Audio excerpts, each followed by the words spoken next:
Gamay ra gyud kay ni nga tinubdan ilawom nining maong bato. Apan kini mao'y nakasulbad sa matag adlong panginahanglan sa mga nagpuyo duol ni ining maong tinubdan. Panahon sa kalamidad, linog ug bagyo nga mao'y hinungdan sa pagkaputol sa supply sa tubig ug pipila ka adlaw. Swerte ang namuyo duol ni ining maong tinubdan. Dinhi sila mikuha og panglaba ug pangkaligo. Gamay ra gyud ni siya nga tinubdan pero mao ni nakasulbad sa emergency.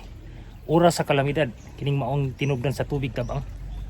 Ang mga tinubdan sa tubig tabang kabahin gyud sa balansis kay naiyahan. Dili na to angay abusohon o di baka mapasagdaan nga mabutangan na lang og basura kay dili ginato matag-an ang dagan sa panahon. Kay panahon sa kalamidad mao gini si usas makasulbad sa matag adlaw natong panginahanglan sa tubig. Sama ra gud sa puso ug tabay nga wala na gamita. Apan panahon sa emerhensya nga maputol og kalit ang supply sa tubig sa water district, ang puso ug tabay nga napasagdaan og wala na gamita dako kay ikatabang ug mao gyud makasulbad sa matag adlaw natong panginahanglan. Ato gining likayan og ampingan nga dili nato labayan og mga basura o di ba ka pagputol sa mga kahoy sa palibot duol niini. Ato gyung likayan og ampingan ang mga buhat nga dili maayo nga mao'y makadaot sa sapa og tubig tinubdan.